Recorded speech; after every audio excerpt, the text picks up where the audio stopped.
Bom dia, queridos, que a graça e a paz do Senhor possa estar com cada um de nós nesta manhã de domingo.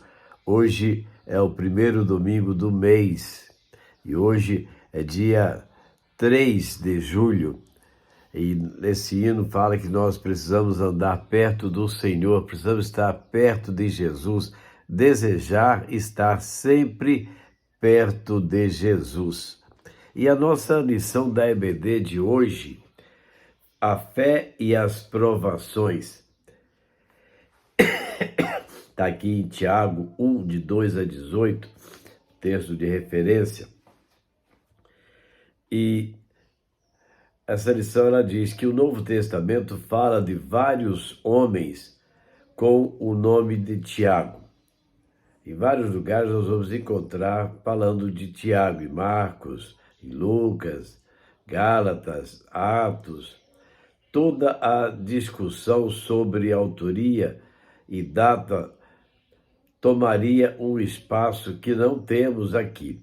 Há discussões acerca da identificação de cada um deles, se as referências são sobrepostas, mais de um texto se referindo à mesma pessoa, e qual deles seria o autor da carta.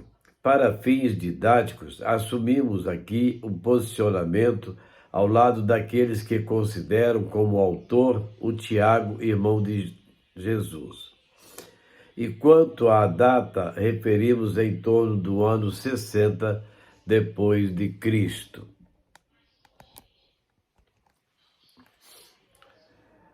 A característica marcante da carta é o ensino de que a verdadeira fé cristã se evidencia em ações, contrastando com a atitude dos cristãos que se satisfazem com uma fé acomodada e que faz concessões ao estilo de vida mundano, querendo tirar proveito, do qual há de melhor deste mundo, ao passo que deseja também auferir dividendos do mundo vindouro.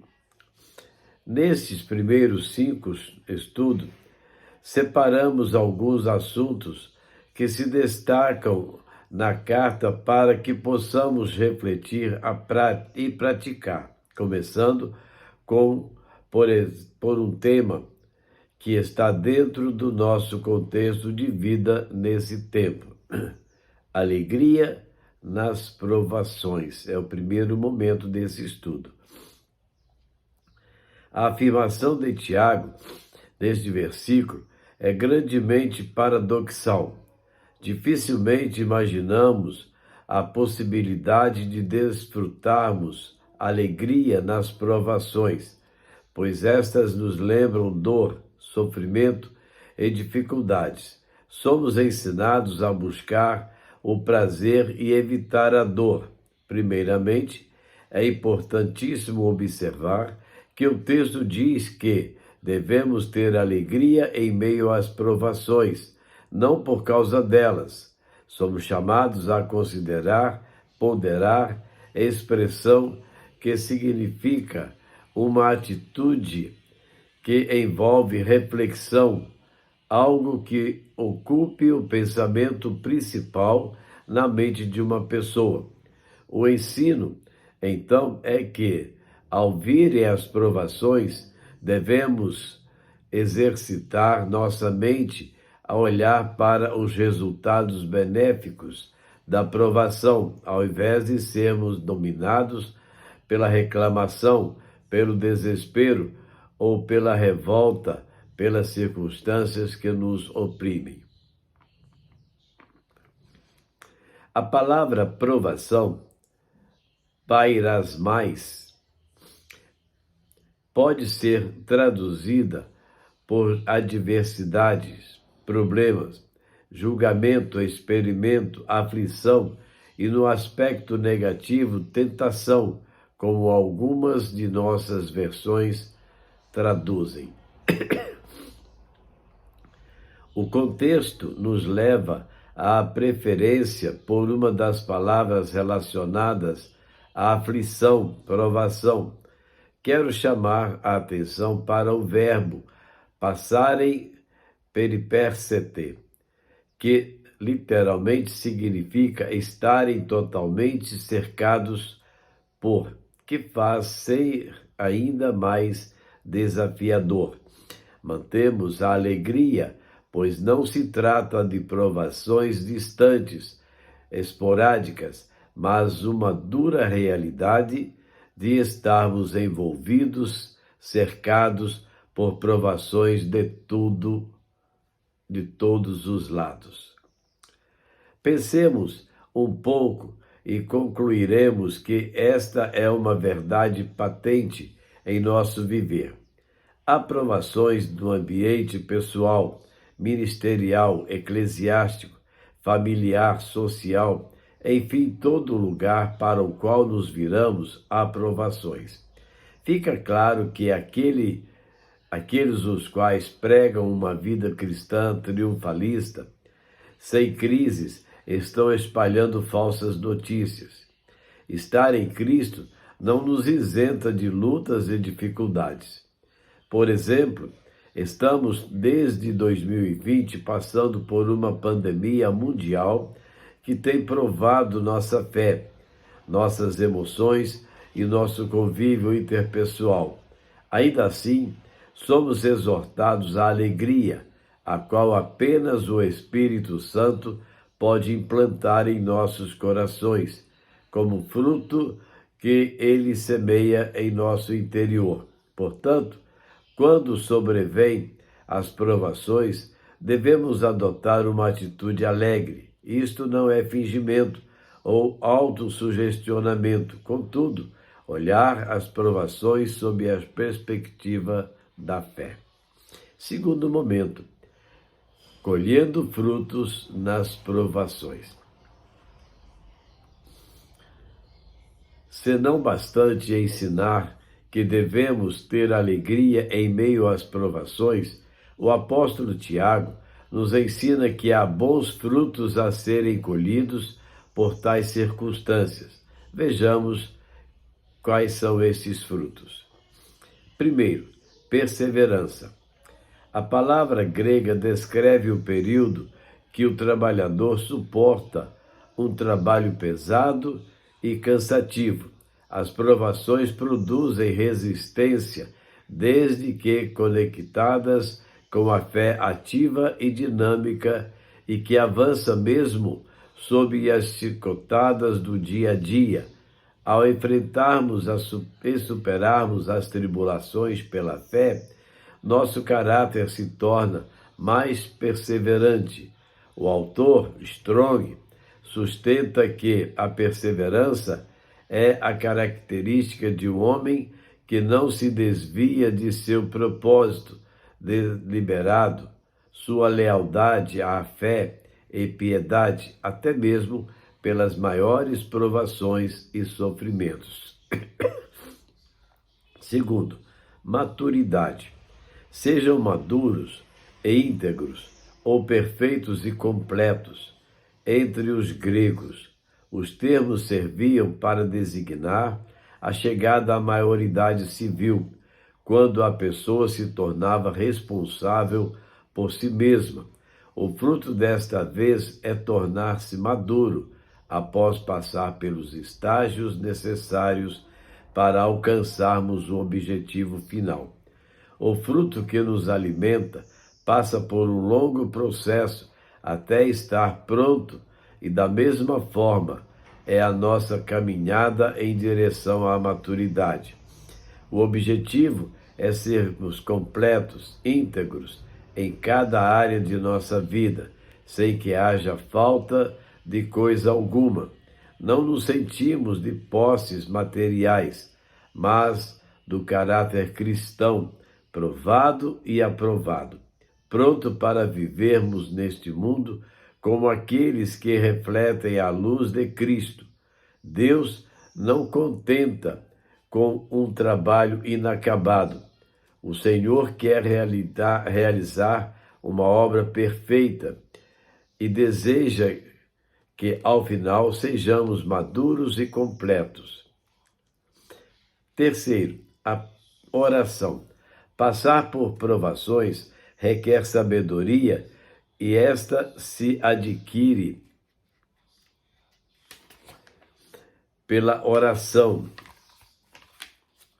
Sabedoria não é conhecimento, cultura ou filosofia especulativa. Não há dificuldade para aprendê-la. Não é inata, não é consequência da idade, nem mesmo fruto de mera observação dos fatos da natureza. Ela é uma doação de Deus. Sabedoria no pensamento hebraico significa empregar o que se aprendia a uma maneira correta de encarar a vida. Por isso, o conteúdo das nossas orações, ao passarmos pelas dificuldades, é pedir-lhe sabedoria. Somos ensinados não apenas a pedir, mas também como pedir. Devemos pedir com fé, pois o maior empecilho para as respostas à oração é a incredulidade. A pequena história a seguir ilustra muito bem o pensamento a ser destacado. Certo pastor abordou uma irmã que passava por grandes provações. Ela teve um derrame, seu marido ficou cego e foi levado para o hospital, com chances reduzidas de cura. Ao passar, o pastor disse à irmã: estou orando por você. O que você está pedindo que Deus faça? Perguntou a irmã. Pedindo que Deus a ajude e fortaleça, respondeu o pastor. Agradeço suas orações, disse ela, mas peça mais uma coisa. Ore para que eu tenha sabedoria para não desperdiçar esta experiência toda. Que lindo, né? Às vezes nós queremos que Deus resolva os nossos problemas, ao invés de pedirmos sabedoria para enfrentar os problemas. Então, vejamos aqui algo que nos leva a entender essa expressão, né? Repetindo, ore para que eu tenha sabedoria para não desperdiçar essa experiência toda. Quantas experiências nós vivemos no nosso dia a dia? Quarto ponto, cumprimento das promessas. Aquele que persevera ante as provações é bem-aventurado e recebe a coroa da vida. Essas palavras estão no verso 12. Bem-aventurado é a mesma expressão do Sermão do Monte, as bem-aventuranças, Mateus 5, 3-11, que significa aquela pessoa digna de admiração e felicitação, que vive em um bem-estar, persevera,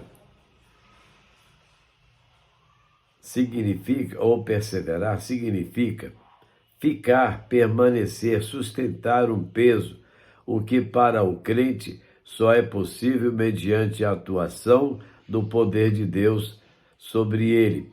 Estamos de passagem neste mundo, e este período é de provação, no intuito de sermos aprovados e recebermos a promessa da coroa da vida. A palavra aprovado tem um belo significado aqui. Significa o que passa no teste necessário e genuíno, portanto aceitável após ser verificado e validado. Esta era a palavra usada para confirmar que uma moeda não era falsa após passar pela observação dos especialistas. Estamos neste mundo sendo submetidos aos testes divinos. Desse modo, ele os aplica, avalia e aprova ou reprova. A recompensa à coroa da vida é a mesma prometida aos crentes da igreja de Esmirna, Apocalipse 2:10, que mesmo sob ameaça de morte perseveraram. Fé nos faz perseverar. Terceiro momento, lidando com as provações. A palavra aprovação tem também uma conotação negativa, como tentação. Todavia, não se deve atribuir a Deus as tentações, pois ele é perfeitamente santo e a ninguém tenta. Deus pode nos provar, como fez com Abraão, Gênesis 22, porém jamais nos tentará. Vale dizer que nós é que podemos transformar ocasiões de prova em tentações. A tentação pode até ser uma oportunidade de realizar algo bom de maneira errada, fora da vontade de Deus. Por exemplo, não é errado querer passar em uma avaliação na escola, mas é errado colar para ser aprovado. Vejamos como podemos lidar com as provações.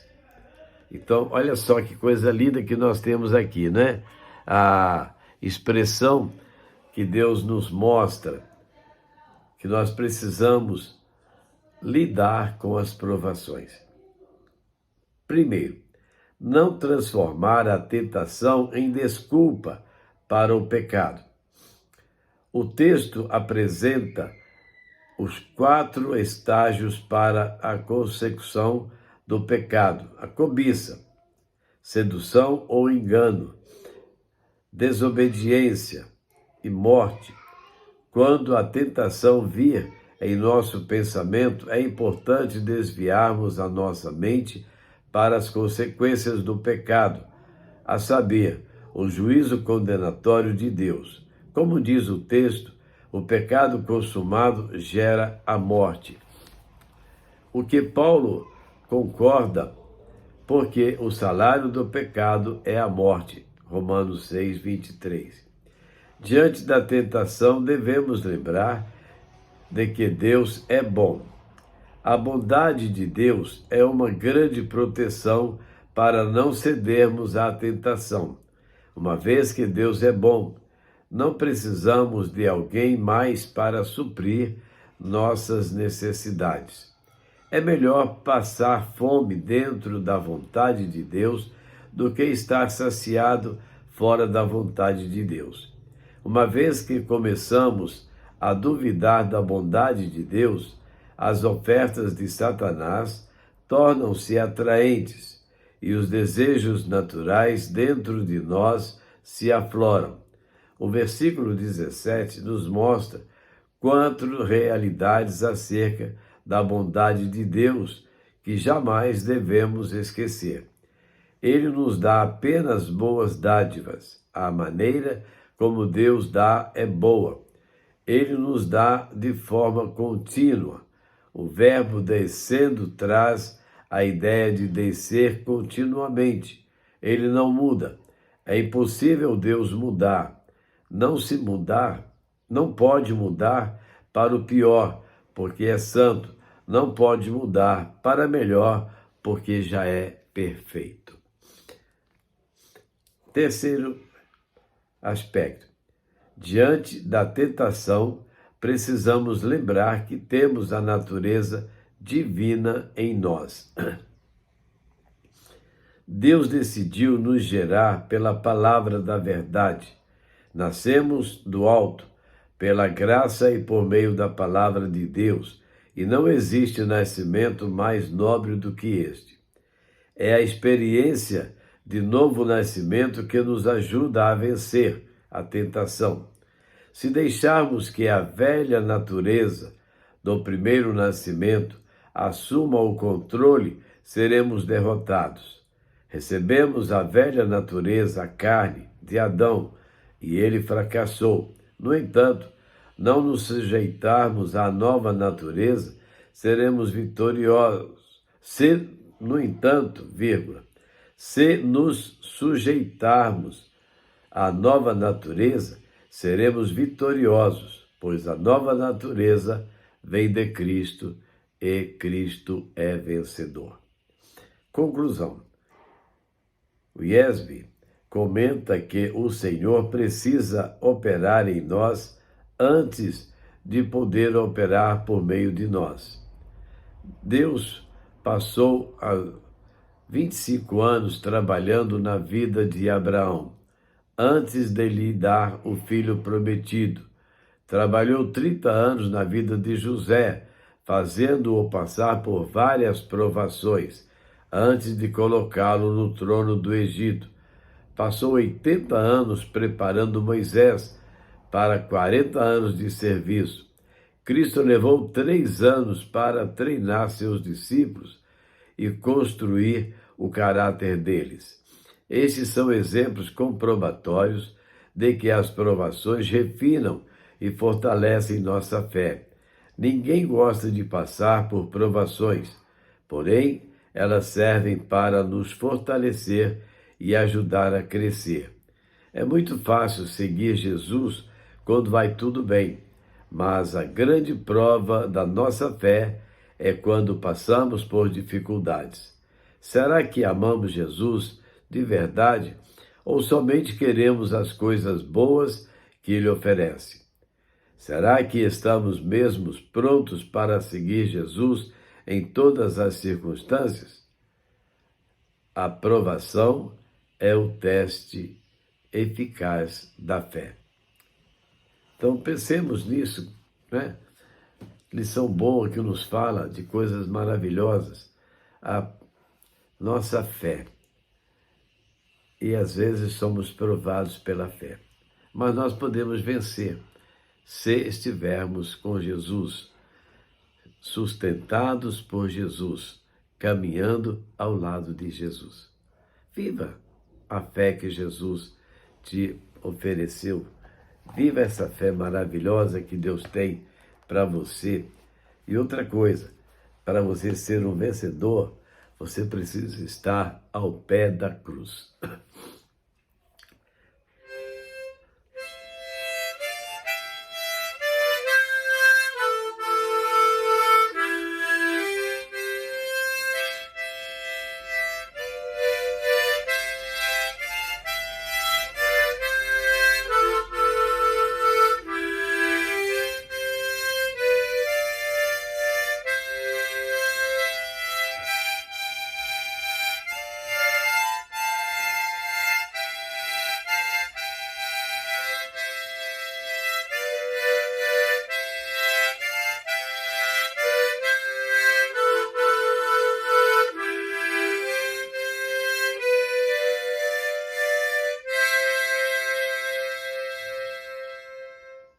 Quero estar ao pé da cruz, de onde rica fonte corre franca e salutar do Calvário monte. Sim, na cruz, sempre me glorio, e enfim vou descansar, salvo além do rio. Oremos. Nosso Deus e Pai, te damos graças, Senhor, por estarmos iniciando uma nova fase da nossa vida. Agora, Deus, queremos pedir ao Senhor, abençoa-nos, aumenta cada vez a nossa fé, a nossa esperança no Senhor, e que possamos continuar sendo vencedores com o Senhor. Usa-nos, Deus, para fazer a Tua vontade, para andar nos Teus propósitos, porque tenho certeza de que o Senhor continua a nos abençoar, continua a nos usar, ó Deus. E nós queremos ser usados pelo Senhor. Que o Senhor possa nos dar sabedoria, possa nos dar entendimento, para sempre fazermos a Tua vontade. Ó Deus, abençoa aqueles que estão ouvindo esta gravação, aqueles que estão dando atenção à Tua palavra, Senhor. Que haja fortalecimento da fé, que haja esperanças na fé, que haja, ó Deus, dedicação ao Senhor no exercício da fé. Muito obrigado, Deus, por tudo que o Senhor nos faz. Abençoa nossas famílias, nossos filhos, nossos netos, abençoa nossa bisneta. Quero te agradecer, Deus, porque hoje eu estou me sentindo bem melhor que ontem. E logo mais, quando estaremos ali na tua casa, para aquele momento especial de culto de gratidão ao Senhor, pelos 32 anos e meio trabalhando com a igreja de Aré. Ó Deus, também queremos te pedir pelo pastor Aristides, que será empossado logo mais também no exercício do ministério daquela igreja. Que ele seja abençoado pelo Senhor e seja abençoador com a sua vida junto a outras vidas ali, ó Deus. Abençoa o teu povo. Fortalece o teu povo, ó Deus. Abençoa a tua igreja. É a nossa oração, agradecidos no nome de Jesus. Amém. Amém, queridos? Assim nós estamos chegando ao final de mais uma EBD em casa. Que Deus esteja abençoando a sua vida, Deus esteja fortalecendo e logo mais, às 19 horas, estaremos ali. Desculpe, irmãos. Estaremos ali na casa do Senhor para agradecermos, cultuarmos e adorarmos ao Senhor. Esperamos você, tá bom? Amém?